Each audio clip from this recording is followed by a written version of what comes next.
প্রথমত জামাত ইসলামকে চিনতে হলে আমাদেরকে জামাতের প্রতিষ্ঠাতা মওদুদীকে চেনা দরকার। আগামীকালকে ডক্টর শফিক এটা লিখে দিক যে আমরা মাওলানা মওদুদীর আকীদা বিশ্বাস করি না। মওদুদী এমন একজন অভিশপ্ত ব্যক্তি যে তার আকীদাটা স্বীকার করতে এরা আসলে মানে এদের স্বাস্থ্য স্বচ্ছন্দ বোধ করে না। দেখেন ওসামা সাহেবের পরিবর্তনটা আমি মানে গিরগিটির মতো দেখছি। মানে যদি কেউ বারবার মাসলাক পরিবর্তন করে, সে যেখানে যায় সেখানে লাথি খায়। এটা কিন্তু গণতন্ত্রকে কেউ মেনে নেয় বা গণতন্ত্রকে যদি কেউ বৈধ মনে করে নেয়, তাহলে তার ইমান থাকবে না। তাহলে আমার প্রশ্ন হলো, আমাদের ওসামা ভাইয়ের ইমান আছে নাকি তার স্ত্রীকে হালাল আছে? আমার এই প্রশ্নের জবাবটা ওসামা ভাই দিয়ে দিই। যাক, মুফতি রেজওয়ান রফিকি ভাই অত্যন্ত লম্বা এবং সুদীর্ঘ আলোচনা করেছেন। প্রতিটা পয়েন্টে আমার সামনে আছে এবং আমি অল্প অল্প করে সবগুলো পয়েন্টের জবাব দিব। তাও কোনো একটা যদি ছুটে যায় আপনি আমাকে মনে করিয়ে দিবেন, ইনশাআল্লাহ সেটা জবাব দিয়ে দিব। প্রথম পয়েন্ট তিনি বলেছিলেন যে জামাত কোন ইসলামী দল নয়। পর তিনি বললেন যে গণতন্ত্রকে হালাল মনে করলে ইমানই তো থাকবে না, তো ইমান যেহেতু থাকবে না, আমার ইমান আছে কিনা, আমার স্ত্রী হালাল আছে কিনা। আসসালামু আলাইকুম সুপ্রিয় দর্শক, আজ মুফতি রেজওয়ান রফিকি এবং মুফতি আলী হাসান ওসামার সাথে ডিবেট হয়েছে, আপনারা দেখতে পেয়েছেন। মুফতি আলী হাসান ওসামা তিনি বাংলাদেশ জামাত ইসলামীতে যোগদান করেছেন, আপনারা জানেন। সুপ্রিয় দর্শক, কেন যোগদান করেছেন? এই জন্য সুপ্রিয় দর্শক, বাংলাদেশ জামাত ইসলামীতে যোগদান করেছেন মুফতি আলী হাসান ওসামা, আপনারা সেটি জানেন। মূলত এই কারণে আলী হাসান ওসামার সাথে মুফতি রেজওয়ান রফিকি তিনি ডিবেট করেছেন এবং আলী হাসান ওসামাকে জামাত ইসলাম সম্পর্কে, জামাত ইসলামী কোন ইসলামী দল না, মওদুদীর আকীদা ভ্রান্ত, বিভিন্ন ধরনের কথা বলেছেন। সুপ্রিয় দর্শক, তার পাল্টা জবাবে মুফতি আলী হাসান ওসামা তিনি অসাধারণ জবাব দিয়েছেন এই রেজওয়ান রফিকিকে। আমরা দেখে আসবো বিস্তারিত। যাক, মুফতি রেজওয়ান রফিকি ভাই অত্যন্ত লম্বা এবং সুদীর্ঘ আলোচনা করেছেন। প্রতিটা পয়েন্টে আমার সামনে আছে এবং আমি অল্প অল্প করে সবগুলো পয়েন্টের জবাব দিব। তাও কোনো একটা যদি ছুটে যায় আপনি আমাকে মনে করিয়ে দিবেন, ইনশাআল্লাহ সেটা জবাব দিয়ে দিব। প্রথম পয়েন্ট তিনি বলেছিলেন যে জামাত কোন ইসলামী দল নয়। যেহেতু ইসলামী দল না, সুতরাং অন্য দলগুলো তার সাথে গিয়ে জোটবদ্ধ হোক, সেটা তিনি শুরু থেকে চাননি। ভালো কথা, তাকে অভিনন্দন। তাহলে বিএনপি কি ইসলামী দল নাকি আওয়ামী লীগ ইসলামী দল? বিএনপির সাথে যে জমিয়ত জোটবদ্ধ আছে, শুধু জোটবদ্ধ না, মাওলানা মনির কাসেমি সাহেবকে আমরা দেখেছি, তিনি বলেছেন তিনি রক্ত মাংসে বিএনপি এবং শুধুমাত্র হুজুর দেখে জমিয়ত করছেন, না হলে তিনি বিএনপি। এবং এই পরিমাণ তো সম্মতি তারা করছেন। তিনি এবং অন্যান্য আরো কয়েকজন প্রার্থী, সবার নাম আমি আনতে চাচ্ছি না, যে ওই দলের লোকরা পর্যন্ত বিরক্ত যে তোষামোদী এখনই যদি এই হারে করে, তাহলে ক্ষমতায় যাওয়ার পরে দল যদি ক্ষমতায় যায় সেক্ষেত্রে কিভাবে তোষামোদী হবে। এবং তাহলে পূর্বে আনাস মাদানী এবং রুহি, মুফতি ফয়জুল্লাহ সহ যারা আওয়ামী লীগের তোষামোদী করেছেন, তাহলে তাদেরকে দোষারোপ করার দরকার কি? তো যদি এটা মেনেই নেন যে জামাত কোন ইসলামী দল নয়, এটাই যদি আমাদের রেজওয়ান রফিক ভাইদের দৃষ্টিভঙ্গি হয়, তাহলে আর জোট করতে ওনাদের বাধা কোথায়? যেহেতু ইসলামী দল নয় বলছেন, তাহলে অন্যান্য ইসলামী দল নয়, সেখানে এখানে জোট না। বিভিন্ন আলেম নৌকার প্রতীক নিয়ে, ধানের শীষ প্রতীক নিয়ে সেই দলে অন্তর্ভুক্ত হয়ে সংসদে পর্যন্ত গিয়েছেন। সেখানে কি ইমানের প্রশ্ন আসেনি? সব প্রশ্ন শুধু এই জায়গায় আসলো। বিষয়টা আসলে বেশ ইন্টারেস্টিং। দ্বিতীয় বিষয় হলো, তিনি 8টা পয়েন্ট দেখিয়েছেন যে তার মূল বিষয় ছিল যে মওদুদী ও জামাত এক ও অভিন্ন, এবং যারা এগুলো দিয়ে তিনি বোঝাতে চেয়েছেন যারা জামাত ইসলামী করে সকলে আকীদায় এবং ফিকহি মাযহাবে তারা মওদুদীকে মানতে বাধ্য, এটা বুঝিয়েছেন। মজার বিষয় হলো তার আলোচনার মধ্যে এটা খণ্ডন আছে, কারণ তিনি আলোচনার মধ্যে হিন্দু প্রার্থীর কথা আনলেন। তো হিন্দু প্রার্থী কি মাওলানা মওদুদী সাহেবের আকীদাগুলো গ্রহণ করে তারপর তিনি নির্বাচনের মাঠে নেমেছেন এবং ফিকহি মাযহাবের ক্ষেত্রেও তাকে ফলো করে তারপর নেমেছেন? বিষয়টা তো আসলে অদ্ভুত ব্যাপার। মজার বিষয় হলো দাবি এবং দলিলের মধ্যে মিল থাকতে হয়। আপনি প্রমাণ যেটা দিবেন দাবির সাথে এটা মিল থাকতে হবে। 8টা পয়েন্ট তিনি বললেন, সময় নষ্ট করে আমরা শুনলাম।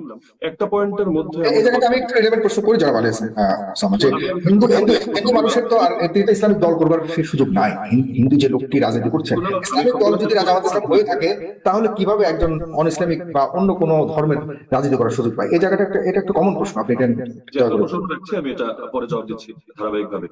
তো যে 8টা পয়েন্ট তিনি বলেছেন, একটা পয়েন্টের মধ্যে এমন ক্লিয়ার কোনো বক্তব্য নেই যেখানে তিনি দেখাতে পেরেছেন যে জামাত ইসলামী করতে চাইলে মাওলানা মওদুদীর আকীদা এবং তার ফিকহি মাযহাব মেনে করতে হবে, এরকম বিশ্বাস কেউ রাখেন। তো তার 8টা প্রমাণের একটার মধ্যে আমরা দাবির সাথে দলিলের মিল পেলাম না। তিনি দেখাতে চেয়েছেন যে মওদুদী এবং জামাত অভিন্ন বা এক, এরকম কিছু বাক্য আনতে চেয়েছেন। তো একটা দলের প্রতিষ্ঠাতাকে দল থেকে তো আলাদা করা হয় না, বরঞ্চ যারা দল করবে তারা তার থিমটা নিয়ে করবে এবং থিম সামনে রাখবে, সেখানে যে যে ভুল ত্রুটি আছে, অসঙ্গতি আছে, সেটাকে স্কিপ করে।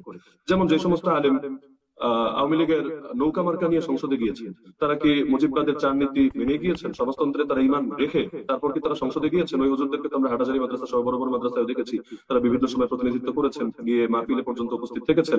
তাহলে তাদের ব্যাপারে তো এই ফতোয়া আমরা শুনিনি যে তারা কাফের হয়ে গিয়েছেন, গোমরা হয়ে গিয়েছেন। একইভাবে যারা জাতীয়তাবাদী দল অর্থাৎ বিএনপির সাথে যুক্ত হয়েছেন, বিএনপির মার্কা নিয়ে সংসদে গিয়েছেন, কেউ দল করে কেউ জোট করে, তাহলে তারা কি বিএনপির জাতীয়তাবাদ এবং অন্যান্য যে আকীদা আছে এবং আগামী দিনেও তারা যে রেইনবো নেশনের যে কনসেপ্টটা সামনে আনছে এর সঙ্গে শতভাগ একমত পোষণ করে তারা কাজ করছেন? নিঃসন্দেহে না। তাহলে একটা দলের প্রধানকে সেই দল থেকে আলাদা করা যায় না। তো চিন্তাধারা বলতে এই দলের যে কাঠামো, এই দলের কাজের পদ্ধতি, কর্মপন্থা, কর্মসূচি, এগুলো তো মওদুদী সাহেব যেভাবে উপস্থাপন করে গিয়েছেন সেটাই সংস্কার হতে হতে হতে ওই ধারাটাই তো চলে আসছে। কিন্তু এর মানে এটা না যে এখানে তাকে আকীদার ইমাম বা তাকে মাযহাবের ইমাম হিসেবে স্বীকৃতি দেওয়া হচ্ছে। তিনি বললেন ডাক্তার শফিক সাহেব আজকে লিখে দিক যে মওদুদী সাহেবের আকীদা এবং তার ফিক আমরা অনুসরণ করি না, অর্থাৎ তাকে আকীদার ইমাম ফিকহের ইমাম মানি না। আমি বলবো উল্টাটার পক্ষে কোনো প্রমাণ আছে? আমি যে কথাটা বললাম যে আকীদার ক্ষেত্রে এবং ফিকহ মাযহাবের ক্ষেত্রে মাওলানা মওদুদীকে কেউ ইমাম মানে নাই, এটা তো আমি আমার থেকে বানিয়ে বলি, দায়িত্বশীলদের থেকে শুনেই বলেছি, বিভিন্ন সময়ে বিভিন্ন শ্রেণীর দায়িত্বশীলদের থেকে শুনেই বলেছি। এমনকি আমার এই লাইভ তো ইনশাআল্লাহ কয়েক মিলিয়ন মানুষও দেখবে। তার ভেতরে যদি আমার এই দাবিটা অযৌক্তিক হয় যে আমি যে বারবার বলছি মাওলানা মওদুদী সাহেব তিনি আকীদার ইমাম বা ফিকহের ইমাম মনে করে তো জামাত ইসলামী করেন না, তাহলে অবশ্যই দেখবেন এটার প্রতিবাদ আসবে, কাউন্টার আসবে, এটার ব্যাপারে বিভিন্ন অফিসিয়াল বিবৃতি আসবে। তো না সেই প্রমাণ করবে, আলাদা করে ওনাকে আবার কেন লিখে দিতে হবে? আচ্ছা, উনি মাঝখানে একটা বাক্য বললেন যে জামাত ইসলামীর সমস্যা হলো আলেম নাম ব্যবহার করে অপব্যাখ্যা। জামাত ইসলামীর কে আলেম নাম ব্যবহার করে আবার অপব্যাখ্যা করলেন? এখানে আলেম যারা তারা তো আলেম, হ্যাঁ আলেমও কখনো ভুল বলতে পারেন, সেটা ভিন্ন আলাপ, কিন্তু আলেম না হয়ে আলেম নাম ব্যবহার করে অপব্যাখ্যা আবার কবে করলেন? তিনি আরেকটা প্রসঙ্গ বললেন হরিকৃষ্ণ হরিবোল দাড়িপাল্লা টাইনে তোল, এই বাক্যটার ব্যাপারে যে এটা একটা ইসলামী দলের নেতারা কিভাবে বলে। একজন হিন্দু প্রার্থী এটা বলেছেন, তো হিন্দু প্রার্থী তিনি যখন বলবেন তিনি তো তার জাতিকে তার ভাষাই বলবেন। তিনি দাবি করতে চাইলেন শুধু হিন্দু প্রার্থী না, কোনো মুসলিম কর্মীও এটা মুখে বলেছেন। এই নীতি আশা করি তিনি পড়ে আলেম হয়েছেন, না হলে কুফর কুফর না বাসা। কোন একটা বাক্য যদি কুফরি বাক্য হয় কিন্তু আপনি সেটা জাস্ট কপি পেস্ট করলেন, সেটা আপনি উল্লেখ করলেন তাদেরকে কোনো একটা মেসেজ দেওয়ার জন্য বা তারা কি বলে বা তাদের মানে ভেতরে কি মেসেজটা আছে এটা প্রচার করার জন্য, নিজের আকীদা হিসাবে না, বরং তাদেরটা কপি পেস্ট করার জন্য। এতে না ইমানের কোনো সমস্যা হয় না অন্য কিছুর কোনো সমস্যা হয়। তো হরিকৃষ্ণ হরি বলে বাক্যের উপর কোন মুসলিম ইমান নিয়ে তারপর এটাকে তারা ঘোষণা দিয়েছেন, বরং প্রচুর পরিমাণ। কারণ নির্বাচনের মাঠে আমরা জানি ভোটের রাজনীতিতে সবার ভোটের দামে রেজন রফিক ভাই ভোটের দামও যা, একজন হিরুঞ্চি একজন গাঞ্জটির ভোটের দাম তা একই সমান। তো ভোটের রাজনীতিতে সবাইকে নিয়ে তো ভোট করতে হয় এবং করার জন্য এখানে সবাইকেই আকর্ষণ করতে হয়, তাদেরকে তাদের ভাষায় বোঝাতে হয়। আমি নিজেও তো ফিল্ডে ছিলাম বহুদিন। একজন রিক্সাওয়ালাকে গিয়ে যেভাবে বুঝিয়েছি একজন প্রফেসরকে নিশ্চয়ই সেভাবে বুঝাইনি, একজন হিন্দুকে যেভাবে বুঝিয়েছে একজন মুসলিমকে নিশ্চয়ই সেভাবে বুঝাইনি, একজন আহলে হাদিসকে যেভাবে বুঝিয়েছে একজন সুন্নি ভাইকে সেভাবে বুঝাইনি। প্রত্যেকটা ধরন তো অবশ্যই আলাদা হবে। তিনি আরেকটা পয়েন্ট বললেন যে আমি এক সময় গণতন্ত্র বিরোধী ছিলাম, তারপর খেলাফত মজলিসে গেলাম, এরপর জামাত ইসলামীতে আসলাম। এটাকে কেন্দ্র করে তিনি একটা ব্যক্তিগত আক্রমণ করলেন। ব্যক্তিগত আক্রমণ করতে চাইলে যে কেউ করতে পারে। রেজন রফিক ভাইয়ের পূর্ণাঙ্গ জীবনী না হলেও গত 7-8 বছর আমাদের সামনে আছে। তিনি কখনকার পক্ষ নিয়েছেন, আবার দুদিন পর তাকে লাথি মেরেছেন, তার উস্তাদের পক্ষ কখন নিয়েছেন, আবার দুদিন পর উস্তাদকে ক্রিটিসাইজ করেছেন, সব আছে। কিন্তু ব্যক্তিগত আক্রমণে আমি বিশ্বাসী না, এজন্য আমি সেই প্রসঙ্গগুলো সম্পূর্ণ স্কিপ করবো। তিনি একটা গালিও দিয়ে বসলেন, যাই হোক তিনি যদি মনে করেন আমাকে গালি দিয়ে তার কয়েকটা নাকি হবে আমার সমস্যা নেই। কিন্তু যে পয়েন্টটা তিনি বললেন যে গণতন্ত্র বিরোধী ছিলাম, এরপর খেলাফত মজলিসে গেলাম, জামাত ইসলামী আসলাম, তিনি বোঝাতে চাইলেন আপনার ব্যাপারে যে আপনি অনেক পরিবর্তনশীল, মানে কোথাও অনেকদিন থাকেন না এবং সামনেও যে এখানে থাকবেন আপনি এটা নিয়েও তিনি সন্দেহ প্রকাশ করেছেন। এই ব্যাপারে প্রতিটা পয়েন্টই বলবো, কোনোটাই বাদ দিব না ইনশাআল্লাহ। তো গণতন্ত্র বিরোধী ছিলাম, এখন গণতন্ত্রের পক্ষাবলম্বী হলাম। তিনি দাবি করলেন যে আগে হারাম বলেছি, এখন হালাল কবে বললাম? আমাকে কষ্ট করে ওনাকে লিঙ্কটা দিতে বলবেন যে আমি কোন লেখায় অথবা কোন বক্তৃতায় বললাম যে গণতন্ত্র হালাল, গণতন্ত্র ফরজ, গণতন্ত্র ওয়াজিব। দেখেন রোকন সিলেবাসও যদি পড়ে, উনি আশা করি সমালোচনা করার আগে পড়ে নেওয়া উচিত। জামাত ইসলামের রোকন সিলেবাসও যদি তিনি এক নজর দেখতেন সেখানে স্পষ্ট আছে। এটা আমার কথা না, আমি তো আমারটা বলা লাগবে না, এখানে একটাও যদি বলি যে গণতন্ত্র বলতে পশ্চিমা গণতন্ত্র যেটা আছে এটার বিরুদ্ধে স্বয়ং মাওলানা মওদুদীর নিজের বই আছে। পশ্চিমা গণতন্ত্রের মূল কথাই হলো জনগণের সার্বভৌমত্ব বিশ্বাস করা, জনগণের সব ক্ষমতার মালিক, সব ক্ষমতার উৎস, তাদেরকেই আইন প্রণেতা বিধান প্রণেতা, এই ঈমান এই বিশ্বাস রাখা। এটা কখনোই কোনো ইসলামী দল, এই আপত্তি শুধু জামাত কেন সব ইসলামী দলের উপরই করা যাবে, কিন্তু এটার সঙ্গে একটা ইসলামী দল একমত হবে না। আপনারা জানেন বিগত সময়ে আওয়ামী লীগের আমলে জামাত ইসলামী তাদের বাতিল করে দেওয়া হয়েছে নিবন্ধন, যেই যে কারণ দেখিয়ে বাতিল করা হয়েছে এর মধ্যে অন্যতম পয়েন্টই কিন্তু এটা তো ওনাদের কেন নজরে আসে না আমি বুঝি না। পয়েন্টই ছিল এটা যে তারা কেন রবের সার্বভৌমত্বের কথা বলে, আল্লাহই সকল ক্ষমতার মালিক, এই কথা তারা কেন বলে? জনগণ না সকল ক্ষমতার মালিক, এটা গণতন্ত্রের মূল কথা। তাহলে দেখা যাচ্ছে শত্রুর চোখ দিয়ে তাকালে তো বোঝা যায় যে তারা আসলে এই সংগঠনটাকে কিভাবে মূল্যায়ন করে। বাস্তবতা হলো পশ্চিমা গণতন্ত্রের যে মূল কথা জনগণের সার্বভৌমত্বে বিশ্বাস করা, এটা যে কেউ বিশ্বাস করলে তার ঈমান থাকতে পারে না। তাহলে বলবেন তাহলে এই দলগুলো তারা যে গণতান্ত্রিক ধারা রাজনীতি করছেন, যদিও রেজন রফিক ভাইয়ের উস্তাদ মামুনুল হক সাহেবও করছেন, অন্যান্য ইসলামী আন্দোলন এবং সব দল এই ধারাই তো আন্দোলন করছেন, এমন না বাংলাদেশে কেউ এখানে কোন সশস্ত্র জিহাদি ধারা আন্দোলন করছেন, সকলের পলিটিক্স এই সিস্টেমই হচ্ছে। তো আপত্তিটা তো সকলের উপর আসবে। আমি আমার জায়গা থেকে ক্লিয়ার করছি গণতন্ত্রের গণতন্ত্রের ব্যাপারে আমার আগের কথা যা ছিল এখনো তা আছে, ইনশাআল্লাহ চিরকাল তাই থাকবে। বাকি হলো এই যে দলগুলো যারা গণতান্ত্রিক ধারে রাজনীতি করছে, তাদের মুখ থেকে গণতন্ত্র শব্দটা শোনা আর পশ্চিমাদের মুখ থেকে গণতন্ত্র শব্দটা শোনা, দুইটা শুনলে একই তো দেখা যাচ্ছে, হুকুম লাগাতেও একই হুকুম লাগাতেই মন চাচ্ছে। কিন্তু এটা একজন আওয়াম করতে পারে, কিন্তু উনি একজন আহলে ইলম হিসেবে বুঝতে হয় যে কোন পরিভাষার উপর আপনি হুকুম লাগাতে চাইলে পরিভাষাটা যারা ব্যবহার করছে কোন অর্থে ব্যবহার করছে এটা আপনাকে সামনে রাখতে হবে। জাস্ট একটা আমি উদাহরণ যদি দিই, ইমাম তিরমিজির কিতাব যদি কেউ পড়ে, সুনানে তিরমিজি, সেখানে বারবার তিনি একটা শব্দ বলেন, হাযা হাদিসুন হাসানুন সহিহ, এই হাদিসটা হাসান ও এই হাদিসটা সহিহ। যে কোনো ছাত্র গেলে পেরেশান হয়, আল্লাহ এটা কেমন কথা, সহিহ হাদিস তো এটা অনেক উচ্চ ক্যাটাগরি, হাসান তো এটা তার চাইতে নিম্ন ক্যাটাগরি, একই হাদিস সহিহ, একই হাদিস হাসান, যেমন একই লোক লম্বা আবার ওই লোকটা খাটো, এটা কিভাবে সম্ভব? এখন এটার ব্যাখ্যা যারা দাওরে হাদিস পড়েছে, আলেম হয়েছে, সবাই জানে যে এখানে হাসান সহিহ এই শব্দটা আমি অন্য বই থেকে ব্যাখ্যা নিব, এরপর ইমাম তিরমিজির কথা বোঝার চেষ্টা করব, জীবনে বোঝা সম্ভব না। বরং ইমাম তিরমিজির পরিভাষা আলাদা, তার নিজস্ব পরিভাষা আছে। তিনি হাসান সহিহ একসঙ্গে বলে কি বোঝান, এটা তার ইলাল কিতাবের মধ্যে তিনি নিজে স্পষ্ট করেছেন যে আমার নিকট হাসান মানি এটা, সহিহ মানি এটা, অর্থাৎ অন্যদের পরিভাষা আলাদা, তার পরিভাষা আলাদা। তো এই যে তিনি সংবিধান থেকে বারবার দেখালেন যে গণতান্ত্রিক গণতান্ত্রিক গণতান্ত্রিক এই শব্দটা যখন গঠনতন্ত্রে ব্যবহার করা হয়েছে, এর দ্বারা কি মিন করা হয়েছে? এর দ্বারা এটা কখনোই মিন করা হয়নি যে তারা রবের সার্বভৌমত্ব অস্বীকার করে জনগণের সার্বভৌমত্ব বিশ্বাস করেছেন। এমনটা হলে তাদের নিবন্ধন কেন শেখ হাসিনা বাতিল করলো? বরং এখানে উদ্দেশ্য হলো যে কোনো কিছু এখানে জনগণের উপর চাপিয়ে দেওয়া হবে না, যেহেতু বিদ্যমান কাঠামোর ভেতরে রাজনীতি করছেন যারাই ক্ষমতায় যাবে, বাদ দিলাম জামাত না গেল, চরমনে ক্ষমতায় গেল, তারা আজকে গিয়ে আগামীকাল থেকে চোরের হাত কাটা শুরু করবে, তারা ধর্ষক যারা আছে, জিনাকার যারা আছে, তাদেরকে বাইতুল মুকাররমের সামনে পাথর মেরে মেরে হত্যা করা শুরু করবে যদি তারা বিবাহিত হয়ে থাকে, এগুলো তারা করবে।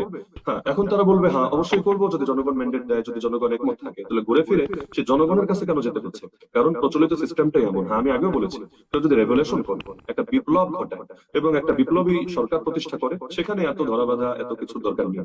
কিন্তু আমরা এমন একটা দেশে আছি যেটা দেখতে স্বাধীন হলো, চতুর্দিক থেকে খড়গ আমাদের উপর চেপে আছে এবং অনেকেই শব্দ নিয়ে অপেক্ষায় আছে যে শব্দটাকে চয়ন করে।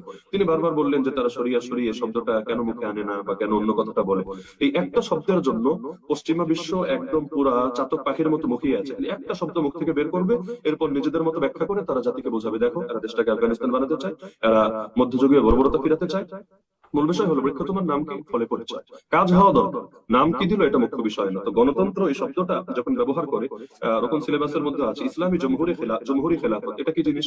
ইরানের নামের আগেও দেখবেন ইসলামিক রিপাবলিক, রিপাবলিক, তারা রেভলিউশন করে সরকারে গেল, তাহলে রিপাবলিক প্রজাতন্ত্র এই শব্দটা কেন রাখতে হলো? বাংলাদেশে এখনো আছে গণপ্রজাতন্ত্রী বাংলাদেশ, এই গণপ্রজাতন্ত্র কথাটা কেন রাখতে হচ্ছে দেশে? তাহলে মূল বিষয় হলো কোন ইসলামী দল যখন তারা গণতান্ত্রিক প্রক্রিয়া রাজনীতি করেন, তারা এই অর্থে করেন না যে তারা আল্লাহকে বাদ দিয়ে জনগণকে ক্ষমতার মালিক মানেন। তাহলে কি অর্থে করেন? স্পষ্ট কথা, তারা এই অর্থে করেন যে সার্বভৌম ক্ষমতার মালিক রব্বুল আলামিন, সকল ক্ষমতার মালিক রব্বুল আলামিন, তাকে ক্ষমতার মালিক মেনে তার সার্বভৌমত্বে বিশ্বাস করে নিজেদের যাবতীয় ক্ষমতা এবং ইখতিয়ার তার দ্বীন আর শরীয়তের মধ্যে অর্পণ করে দেওয়া, সীমাবদ্ধ করে দেওয়া, ব্যাস এটা, যেটা কোরআনের এই আয়াতের অর্থ, ফালা রাব্বিকা লা ইউমিনুনা হাত্তা ইউহাক্কিমুকা ফীমা শাজারা বাইনাহুম। তো গণতন্ত্র, পশ্চিমা গণতন্ত্রের যে মূলমন্ত্র, গণতন্ত্র মানে জনগণের শাসন, জনগণের সার্বভৌমত্ব, এটার বিরুদ্ধে আগেও বলেছি, এখনো বলছি, চিরকাল বলবো। আগে হারাম বলেছি, নতুন করে হালাল বলছি। এরকম কোন প্রমাণ যদি তার জানা থাকে আমাকে দিলে আমি উপকৃত হব। আচ্ছা, তারপর তিনি বললেন যে গণতন্ত্রকে হালাল মনে করলে ইমানই তো থাকবে না, তো ইমান যেহেতু থাকবে না, আমার ইমান আছে কিনা, আমার স্ত্রী হালাল আছে কিনা। যাক, মাশাআল্লাহ, তিনি আমাকে নিয়ে বেশ চিন্তিত এবং তিনি আমাকে হয়তো কালেমা পড়ানোর জন্য মানসিকভাবে রেডি আছেন, এজন্য তাকে আন্তরিক ধন্যবাদ। এই যুগে এমন উপকারী বা প্রয়োজনে করে। তো আমার ইমান আছে কিনা এটার ব্যাপারে আমি তো বললামই যে যেই কারণটা তিনি দেখালেন তার ব্যাখ্যা তো আমি স্পষ্ট ভাবে দিলাম। তারপরও যদি মনে হয় তার কাছে যে না, আমি আর মুসলমান নেই, আমি কাফের হয়ে গিয়েছি, স্পষ্টভাবে ফতোয়া দিতে দ্বিধা নেই। অতীতে এমন বহুত হয়েছে, ইমাম বুখারী রাহমাতুল্লাহি আলাইহি তার জামানায় ফতোয়া দিয়ে দেশ থেকে বের করে দেওয়া হয়েছে। ইমাম ইবনে তাইমিয়াকে ফতোয়া দিয়ে জেলে এতবার ঢোকানো হয়েছে, আল্লাহর বান্দা লাশ হয়ে কারাগার থেকে বের হয়েছে। তো ফতোয়া তো রাজনৈতিক টুলস হিসেবে বহুত সময় ব্যবহার হয়। সম্প্রতি আমাদের সিলেটের এক মুফতি সাহেব ফতোয়া দিয়েছেন জামাত ইসলামী সহ সমস্ত এই জোটের দলগুলোকে ভোট দেওয়া হারাম, চরমনাই জোট থেকে বের হলেও তাদেরকেও দেওয়া হারাম, শুধু তার যে একটা দল আছে যারা বিএনপির সঙ্গে জোটবদ্ধ তাদেরকে দেওয়া হালাল। যদিও মজার বিষয়, তাদের দুই গ্রুপ মিলিয়ে পুরো বাংলাদেশে ক্যান্ডিডেট মাত্র 5 জন, তার মানে বাকি 295 আসলে কাকে ভোট দিয়ে ইমান বাঁচাবে? তার মানে বোঝাই যাচ্ছে যে এখানে যারা জাতীয়তাবাদের আকীদায় বিশ্বাসী তাদেরকে ভোট দিলেই এটা হালাল হবে। এমনকি শুনেছি, আল্লাহ ভালো জানেন, সেই মুফতি সাহেবের জামাই যারা লন্ডনে থাকেন, একজন জামাত ইসলামী করেন, একজন খেলাফত মজলিস করেন। তো যদি জামাত ইসলামের খেলাফত মজলিস করলে ইমান নাই থাকে, তাহলে ওনাদের জামাইদের ইমানের কি অবস্থা এবং তাদের সঙ্গে মেয়েরা সংসার করলে তাদের কি অবস্থা, এটা আল্লাহ রাব্বুল আলামিন ভালো জানেন।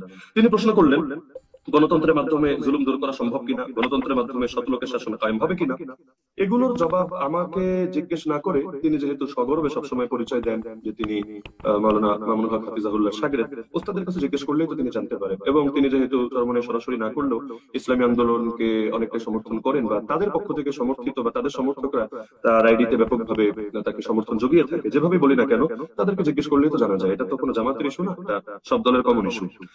বাস্তবতা হলো, আমি আগেও বলেছি এখনো বলছি চিরকাল বলবো, যে একটা পূর্ণাঙ্গ বিপ্লব ছাড়া এই জাতির মুক্তি নেই।